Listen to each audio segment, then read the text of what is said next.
একজন নারী যে একদিন ছিল সংসারের লক্ষ্মী, স্বামীর মৃত্যুর পর হঠাৎই হয়ে গেল অপয়া। কেন সমাজ বিধবা নারীকে অশুভ মনে করে? কেন তার হাসি থেমে যায়? কেন তাকে শুভ কাজ থেকে দূরে সরিয়ে দেওয়া হয়? এ কি সত্যি ধর্মের বিধান, নাকি মানুষের তৈরি এক নিষ্ঠুর অন্ধবিশ্বাস? আজকের এই হৃদয় বিদারক কাহিনীতে আমরা জানব গরুর পুরাণে লুকিয়ে থাকা সেই ভয়ঙ্কর সত্য, যেখানে ভগবান বিষ্ণু নিজেই বলেছেন, বিধবা নারী অপয়া নয়, বরং সে জীবনের সবচেয়ে কঠিন পরীক্ষায় উত্তীর্ণ এক পবিত্র আত্মা। এই কাহিনী আপনার হৃদয়কে নাড়া দেবে, আর হয়তো বদলে দেবে আপনার চিন্তাভাবনাও। তাই ভিডিওটি শেষ পর্যন্ত অবশ্যই দেখুন। জয় শ্রীহরি। বন্ধুরা, প্রাচীনকালের কথা, ভগবান বিষ্ণুর বাহন গরুর পৃথিবীলোকে ভ্রমণ করছিলেন।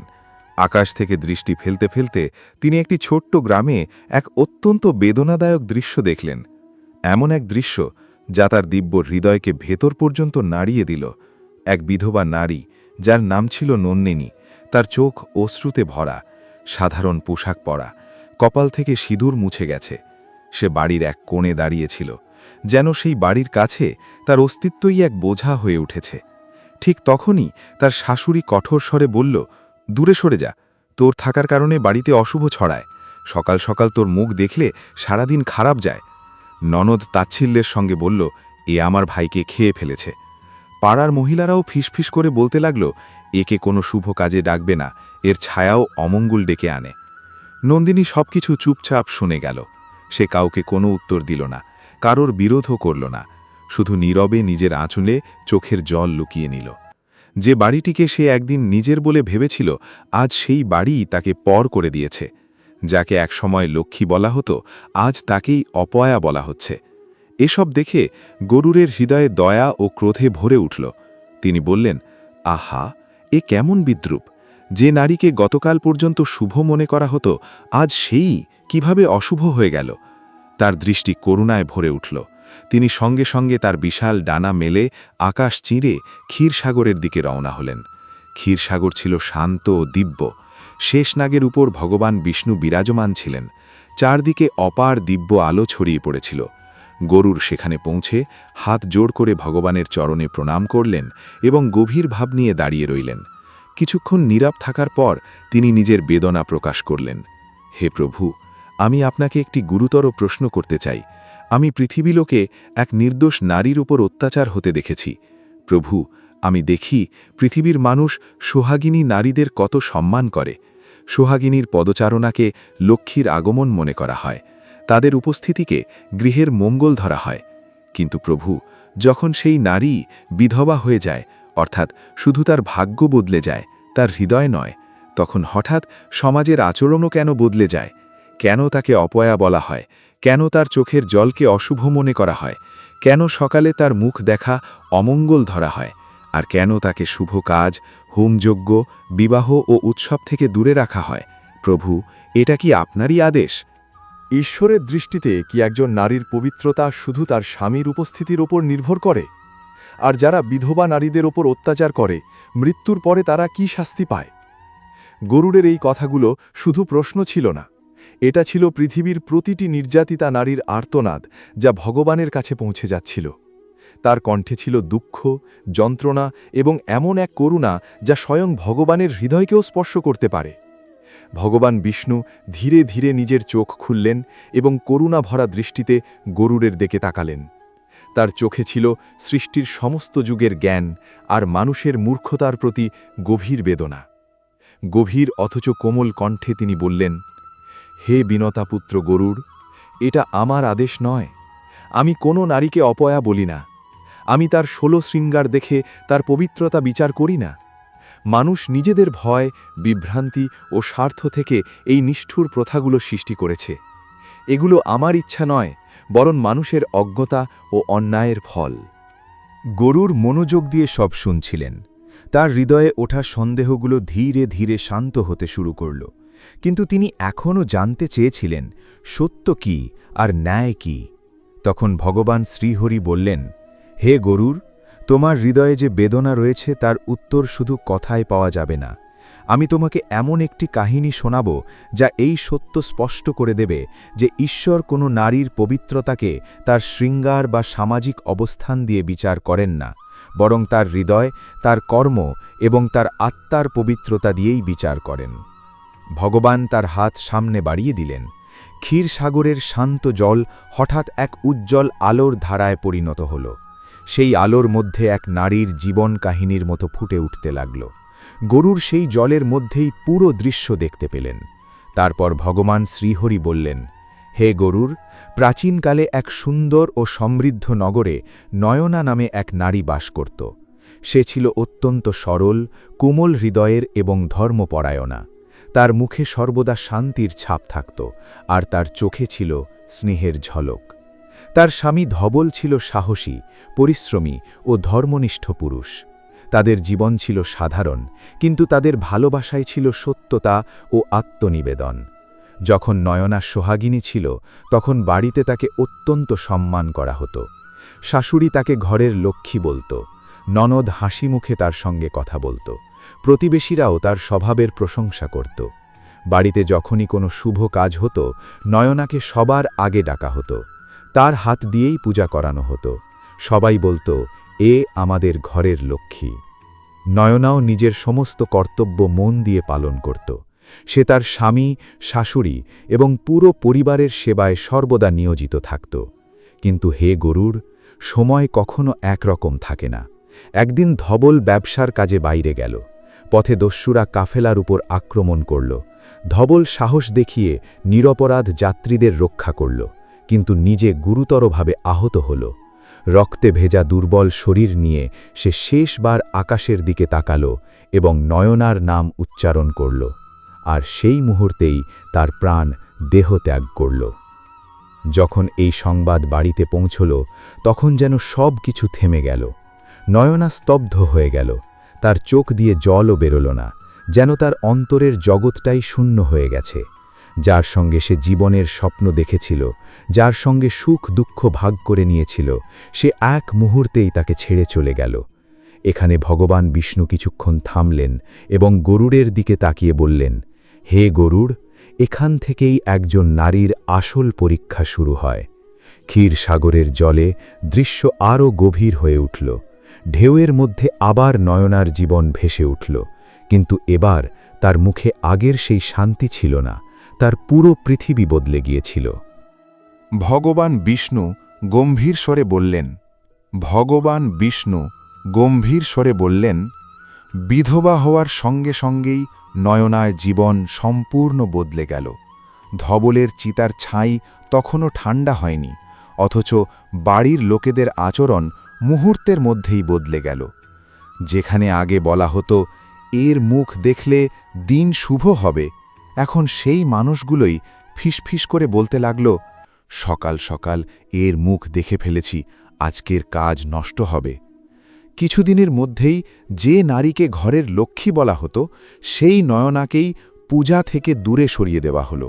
শুভ কাজেও তাকে আর ডাকা হতো না। বিয়ে, নামকরণ, গৃহপ্রবেশ সব জায়গায় তার প্রবেশ নিষিদ্ধ হয়ে গেল। এমনকি বাড়ির ভেতরেও তাকে পিছনের এক কোণে বসিয়ে রাখা হতো। তার পোশাক নিয়েও কটূক্তি করা শুরু হলো। নয়না কাউকে কিচ্ছু বলতো না, সে নীরবে সব সহ্য করে যেত। কিছুদিন পরে তার দেওর বলল, এখন যখন স্বামী নেই, তখন এই বাড়িতে তোমার আর কি অধিকার? যা খাবার পাবে খেয়ে নিও, না হলে অন্য কোথাও চলে যাও।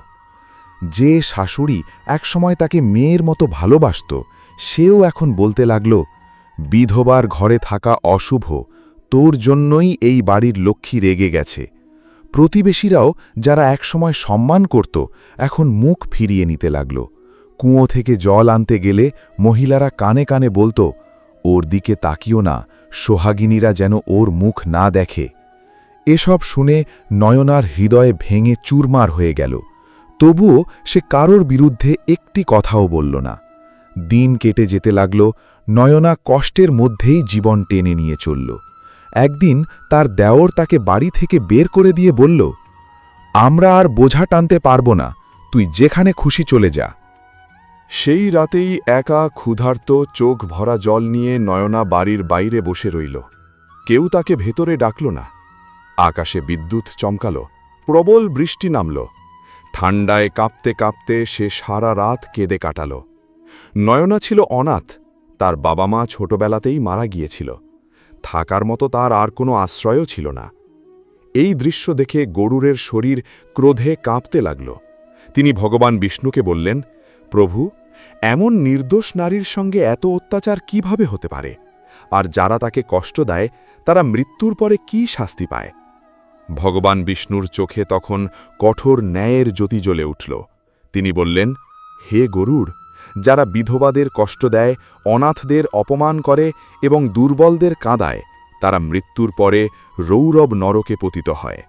গরুর জিজ্ঞেস করলেন, প্রভু, রৌরব নরক কেমন? ভগবান বিষ্ণু নিজের হাতের ইশারায় দেখালেন। সঙ্গে সঙ্গে ক্ষীর সাগরের জলে রৌরব নরকের ভয়ঙ্কর দৃশ্য ফুটে উঠল। চারিদিকে শুধু অন্ধকার, সেই অন্ধকারের মধ্যে আগুনের শিখা উঠছে। ভূমি যেন গলিত লোহার মতো জ্বলছে। চারপাশে নিরন্তর আর্তনাদ প্রতিধ্বনিত হচ্ছে।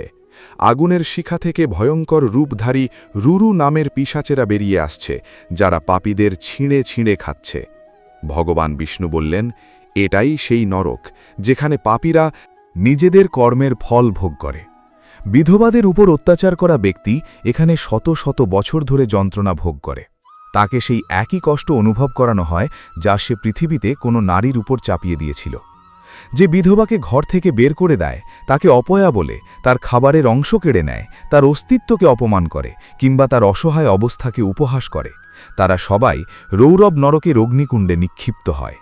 হে গরুর, তাদের উপর রুরু পিশাচেরা ঝাঁপিয়ে পড়ে, আর তাদের আর্তনাদে সমগ্র জগৎ কেঁপে ওঠে। এসব শুনে গরুর স্তব্ধ হয়ে গেলেন। তার চোখ ভিজে উঠল এবং হৃদয় করুণায় ভরে গেল। তিনি ধীরে স্বরে বললেন, প্রভু, সত্যবতী অর্থাৎ নয়না কি কখনো ন্যায় পেয়েছিল?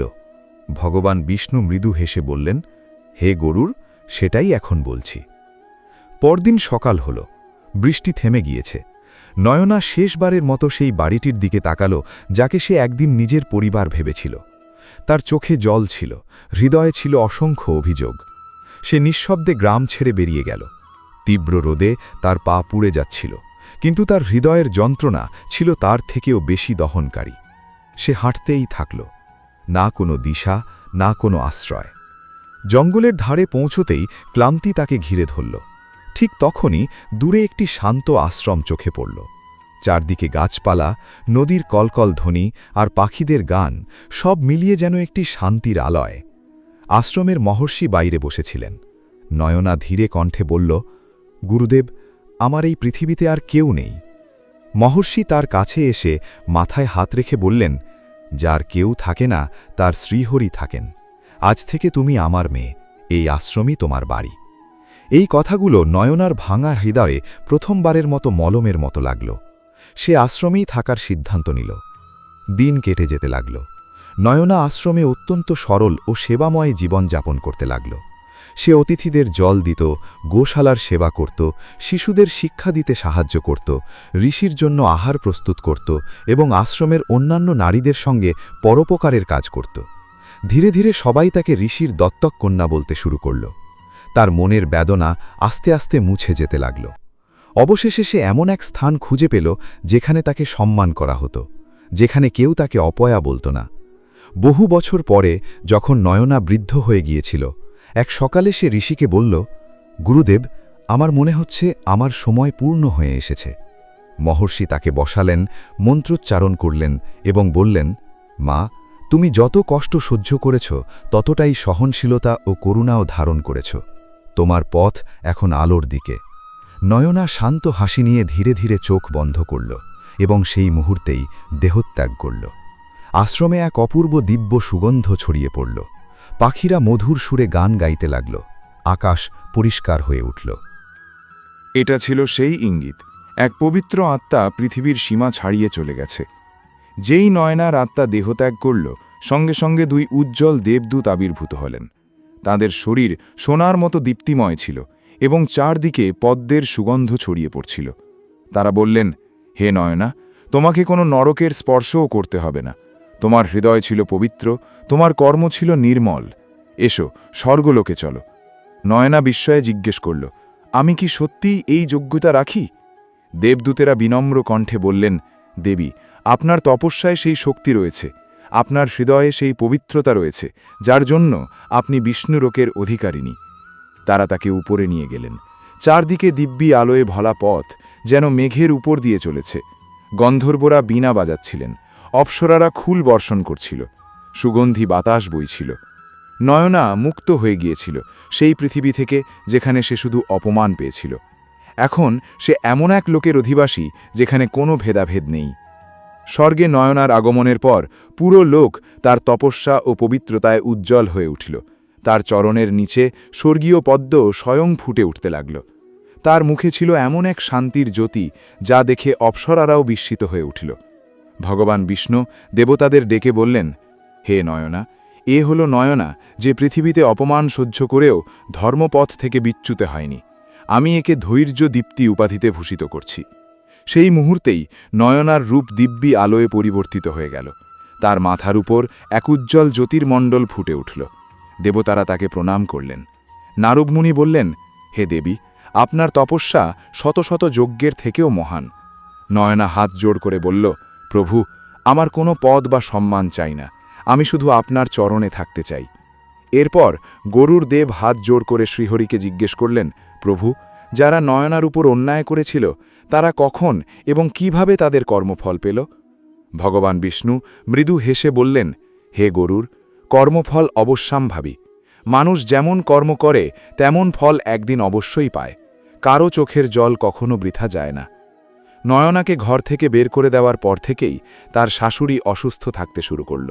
তার সমস্ত সম্পদ ধীরে ধীরে চিকিৎসার খরচে শেষ হয়ে গেল। তার দেওর, যে তাকে বাড়ি থেকে তাড়িয়ে দিয়েছিল, ব্যবসায় সম্পূর্ণ ডুবে গেল। একে একে সব সঙ্গী তাকে ছেড়ে চলে গেল। শেষ পর্যন্ত সে দুঃখ কষ্টে ঘুরে বেড়াতে বেড়াতে মারা গেল। যে প্রতিবেশী নারীরা নয়নাকে অপয়া বলত, তাদের ঘরেও অশান্তি শুরু হলো। সুখ শান্তি যেন তাদের বাড়ি ছেড়ে চলে গেল। যে ননদ নয়নাকে তিরস্কার করে বলত, এ নিজের স্বামীকে খেয়ে ফেলেছে, সেও ধীরে ধীরে মানসিক যন্ত্রণায় ভুগতে লাগল। তার সংসারে নেমে এলো দুঃখ, রোগ আর দারিদ্র্য। লোকেরা বলতে লাগল, জানি না এই বাড়ির উপর কোন পাপের ছায়া পড়েছে, কিন্তু কেউ বুঝতে পারল না যে নয়নার চোখের জলই তাদের কর্মফল হয়ে ফিরে এসেছে। এরপর মৃত্যুর পরে নয়নার ওপর অত্যাচার করা লোকদের আত্মা একে একে রৌরব নরকে পতিত হতে লাগল। যারা তাকে অপমান ও তিরস্কার করেছিল তারা নিজেরাই রৌরব নরকে রুরু পিশাচদের দ্বারা লাঞ্ছিত ও অপমানিত হতে লাগল। যারা নয়নাকে অনাহারে রেখেছিল তাদের জ্বলন্ত লোহার বালু খেতে বাধ্য করা হচ্ছিল। যারা তাকে ঘর থেকে বের করে দিয়েছিল তাদের পিশাচেরা বারবার অন্ধকার খাদে ছুঁড়ে ফেলছিল। আর যারা তাকে অশুভ বলেছিল তাদের জিভের ওপর অগ্নিপক্ষী বসে থেকে আর্ত চিৎকারের মাঝেই তাদের জিভ দগ্ধ করতে থাকল। এসব দেখে গরুর কেঁপে উঠলেন। তিনি বললেন, প্রভু, মানুষের জন্য এত কঠোর শাস্তি? ভগবান বিষ্ণু বললেন, হে গরুর, আমার কাছে সব আত্মাই সমান। আমি সোহাগিনী ও বিধবার মধ্যে কোনো ভেদ করি না। মানুষ নিজেরাই ভেদ সৃষ্টি করে এবং নিজের কর্মফল নিজেরাই ভোগ করে। নারীর পবিত্রতা তার সিঁথির সিঁদুরে নয়, তার আত্মার পবিত্রতায় নিহিত। তারপর তিনি এমন একটি বাক্য বললেন যা স্বর্গ পর্যন্ত প্রতিধ্বনিত হয়ে উঠল। যে গৃহে নারীর অপমান হয় সেখানে লক্ষ্মী স্থায়ী হন না, আর যে গৃহে বিধবা নারীর সম্মান করা হয় সেই গৃহ দেবতাদের কাছেও প্রিয় হয়ে ওঠে। গরুর দুই হাত জোড় করে ভগবান বিষ্ণুর চরণে মাথা নত করলেন এবং বললেন, হে প্রভু, আজ আমার সমস্ত সন্দেহ দূর হয়ে গেল। আমি পৃথিবীর অন্যায় এবং আপনার ন্যায়ের পার্থক্য দেখতে পেলাম। আমি আজ প্রতিজ্ঞা করছি, এই সত্য আমি পৃথিবীর মানুষের কাছে পৌঁছে দেব। আমি মানুষকে বলবো, বিধবা নারী কখনো অপয়া নয়, তার অপমান করা মহাপাপ, তার চোখের জল কখনো বৃথা যায় না, আর ঈশ্বরের ন্যায় বিচার থেকে কেউই রক্ষা পায় না। গরুরের কণ্ঠে এখন দৃঢ়তা ছিল। তিনি আর শুধু একজন শ্রোতা রইলেন না, তিনি হয়ে উঠলেন ধর্মের বার্তাবাহক। ভগবান বিষ্ণু সন্তুষ্ট হয়ে গরুরের দিকে তাকিয়ে বললেন, হে গরুর, এটাই প্রকৃত ধর্ম। দুঃখীর পাশে দাঁড়ানো, দুর্বলের সহায় হওয়া এবং অন্যায়ের বিরুদ্ধে কণ্ঠ তোলা এটাই সত্য ধর্ম। মানুষকে বুঝতে হবে, ধর্ম শুধু পূজা, ব্রত আর মন্ত্রে সীমাবদ্ধ নয়। ধর্ম মানুষের আচরণের মধ্যেই বাস করে। যে বিধবা নারীর সম্মান করে সে যজ্ঞ না করেও পুণ্য লাভ করে, আর আমার কাছে সেই মানুষই শ্রেষ্ঠ যার হৃদয়ে করুণায় পূর্ণ। তারপর ভগবান বিষ্ণুর কণ্ঠ আবার গর্জে উঠল, হে গরুড়, পৃথিবীর মানুষকে বলে দিও, বিধবাকে অপয়া বলা অধর্ম, তার সঙ্গে ভেদাভেদ করা পাপ, তাকে অপমান করা সরাসরি নরকের পথ, আর তাকে সম্মান করা, তাকে আশ্রয় দেওয়াই হল সত্য ধর্ম। এত কথা বলে ভগবান বিষ্ণু আবার গভীর ধ্যানে নিমগ্ন হয়ে গেলেন। গরুর শেষবারের মতো ভগবানকে প্রণাম করে পৃথিবীর উদ্দেশ্যে রওনা হলেন, এই সংকল্প নিয়ে যে আর কোনো নয়না যেন অজ্ঞাতার কারণে অপমানিত না হয়। বিধবা নারী অপয়া নয়, বরং সে এমন এক পবিত্র আত্মা যে জীবনের সবচেয়ে কঠিন পরীক্ষার মধ্য দিয়ে অতিক্রম করে। বন্ধুরা, আজ এতটুকুই। কাহিনী ভালো লাগলে ভিডিওটি লাইক করুন, চ্যানেলটি সাবস্ক্রাইব করুন এবং কমেন্টে অবশ্যই লিখুন জয় শ্রী হরি।